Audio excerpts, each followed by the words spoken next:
Well, sis, relax. We got money, right, Sarah? What? She's got $100,000 in savings. So don't worry, sis. So, Sarah, we're counting on you. No. My name is Sarah. I'm a 34-year-old office worker. My husband Sean and I have been married for 10 years. We had a child right after we got married, so our daughter will be 10 years old this year. It's not that I don't have any complaints with my marriage so far. However, my daughter has grown up to be such a lovely and wonderful girl, so I'm happy and enjoy my life. By the way, my dissatisfaction with my husband is about money and the house. My husband has a habit of spending a lot of money on his hobbies, not excessively, but quite a lot. I still insist on him to bring the minimum amount of money into the house. With that money, we manage to cover most of our living expenses, such as utilities and food. But since he only gives me the bare minimum, I had no choice but to try my best to cut back on expenses. And I was paying rent, school tuition for our daughter, and saving money for future educational expenses out of my salary. That's my complaint about money. Then there's the house. My husband doesn't do any housework. I really wanted to split the housework since we both work, but he would say, "If I do it, it will take longer," and use that as an excuse to not do it. So it eventually became the norm for me to do everything. We had a child soon after we got married, but my husband did not take part in raising the child much because he was afraid that he might hurt her or cause an accident. As I reflected, I realized that I was quite dissatisfied with my husband. But even so, we have been married for 10 years and our child is growing up. I knew that it's not a good idea to get a divorce when my daughter is about to go through puberty. I convinced myself that even though we're husband and wife, we're still strangers and that there is no such thing as a perfect home. However, something happened recently that turned my mind to divorce at once. The trigger was my sister-in-law. One day, my sister-in-law suddenly came to my house.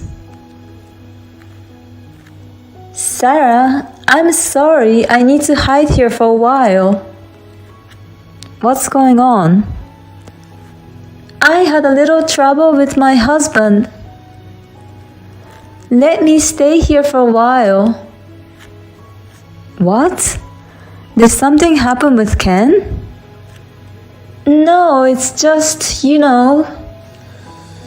My sister-in-law didn't answer my questions and kept trying to change the subject.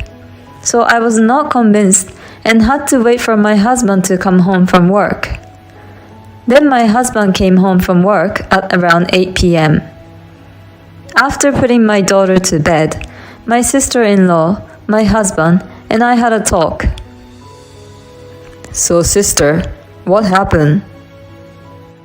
"Well, Ken suddenly snapped and got angry with me, saying he was divorcing me." "What?" I thought it was strange. I had the impression that my sister-in-law's husband, Ken, was a very sincere man. So I didn't think he would suddenly get angry and ask for a divorce. Why did Ken get angry? "Why are you asking me that?" "No, because I don't think he's the kind of person who gets angry without a reason." "That's what I want to know." I didn't miss that my sister-in-law seemed to be in a panic. But since he was going to ask for a divorce, maybe there was something she did that made him angry. "Sarah, how come you've been defending Ken all this time?" Are you having an affair with Ken by any chance? Of course not. I wonder. Then my husband laughed and said, No, sis, that's not possible. She doesn't have time for that, and besides, she always leaves her phone on the table. I was very annoyed, although my husband defended me. I don't have time because I'm working, doing housework, and raising kids. I have to make dinner so quickly after work that I don't even have time to look at my phone. In the end, my sister-in-law insisted. I don't know the reason, and we couldn't understand it. So my husband and I decided to talk to Ken. And later, Ken came to our house. My sister-in-law said she was going to kill some time because it was awkward to see him. As soon as Ken arrived, he politely apologized to us, saying, I'm really sorry for causing you both so much trouble. I knew he was a sincere person and had common sense. I can't believe that Ken suddenly got angry. Why did you ask my sister for a divorce? You've only been married for a year. Isn't that a little harsh? There must be a reason, right? Because she spent all my money without my permission. Really? How much money did you have in savings? 50,000. My husband and I looked at each other in surprise. 50,000 in just 1 year? That's about 4,100 every month. Besides, Ken has been giving her enough money from his monthly income to cover living expenses, rent, and all other necessary expenses. So my sister-in-law was using it for her own entertainment. It's natural for Ken to be angry. Anyone would be. I would too. It would be difficult to stay married to someone who has such a terrible habit of spending money. Oh, something wrong? No, nothing. My husband has a bad spending habit too. I guess they are siblings after all. I'll divorce her if she doesn't pay back the $50,000. You don't have kids. I think it's a good idea. As I was nodding my head, my husband interrupted. Okay. I'll make sure my sister pays you back. Why is he so sure about it? I didn't understand where that came from. But Ken just said, I appreciate it. If you could please do that. The conversation was settled, so I decided to observe the situation. After Ken left, my sister-in-law came home. What did he say? Ken said that you spent all of his savings of $50,000. Oh, I used it for living expenses. I tried to explain to him, but he didn't understand me at all. But Ken said he had a separate account for living expenses.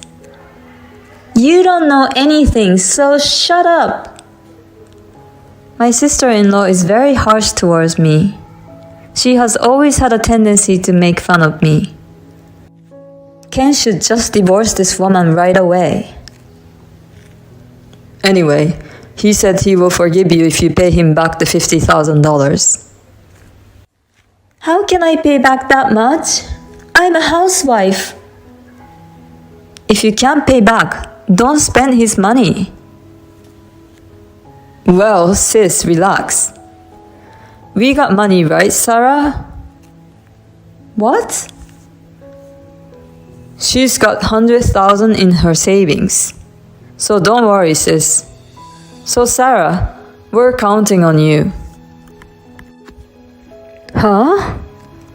My sister-in-law is looking at me with a twinkle in her eyes. What the hell, Sarah? How come you didn't tell me that sooner? Wait a minute. First of all, how did you know about my savings, Sean? That money was what I saved while I was single for my future. After I got married and had a baby, I was going to use it for our daughter's tuition. I never told my husband about this savings. I found it when I went to your parents' house. It was in the second drawer of the closet in your room. You looked in there without my permission? That's unbelievable. We're married, for God's sake. Anyway, your sister-in-law is in trouble, so give us your savings. What are you talking about? I'm not giving it to you. That's for our daughter. There is no way. You got 100,000, so give her 50,000. Huh? Then why don't you pay her instead? Why? Whoever has it should pay. Sarah, please help me. I'm in the middle of a divorce. That's none of my business. It's all your fault. That's terrible. You don't love your family. Love for you means money.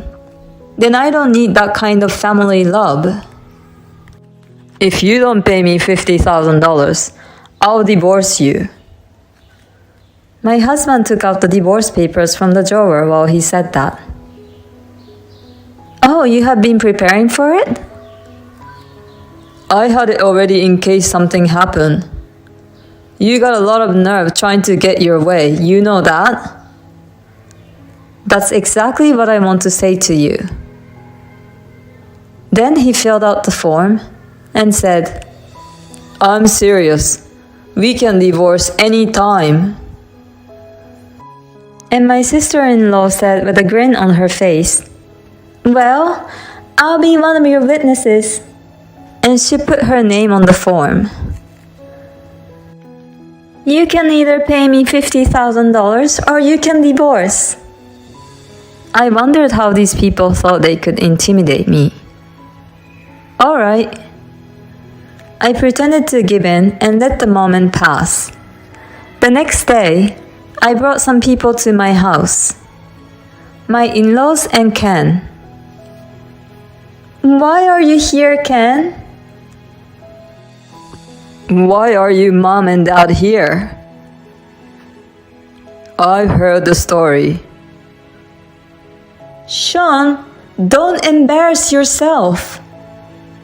Sarah, I'm really sorry about my stupid son and daughter.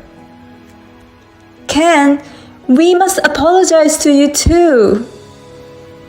Why are you two apologizing? You shut up. We went through your room and found tons of brand bags and jewelry. How did you find out? Ken asked me to look into it and I did. You had a habit of hiding things you bought from us since you were a child. I can't stay married to you anymore after you lied that you used the money for living expenses. I want you to pay me back the $50,000 and divorce me. Oh no! And Sean, you will get a divorce too. What? Sarah already filled out the divorce papers and I also signed as a witness. We just submitted them together. What? I won't allow that. You won't allow it? What the hell are you talking about, you moron? Threatening divorce and asking her who has nothing to do with it to take over the debt. You are disgusting. Sarah is my wife. She's not your property. She was not born your family. She's a stranger, and you should have more respect and care for her. When my parents-in-law confronted him with a legit argument, my husband hung his head, unable to say anything back to them. My sister-in-law seemed to have completely lost it too, and she just stood there. Thanks to my parents-in-law, the conversation went smoothly for me and Ken, and both of us were able to get a divorce without any problem. My sister-in-law sold as many brand goods as she could to make money and pay back about $20,000. The rest was taken care of by my parents-in-law, and my sister-in-law had to repay them. Under the supervision of my parents-in-law, she now has to work from morning till night, in an effort to repay the debt. As for my ex-husband, I have asked him for child support. I heard that my ex-husband then lived alone in the apartment, but his salary was not enough to cover the rent, living expenses, and child support, so he has no choice but to move into a cheaper apartment. But he has a habit of wasting money, so even though he lives in a cheap apartment, he is always broke and doesn't have any savings. Well, he pays his child support, so I don't have to worry about anything else. But if he continues to live like that, I'm sure he will be single for a long time. Meanwhile, I'm back at my parents' home, working hard while my parents help me take care of my daughter. I want to be able to allow my daughter to do whatever she wants, when she wants, and as much as she wants. So I will continue to save money and nurture her. Thank you for watching. Please subscribe to the channel if you like. See you in the next video.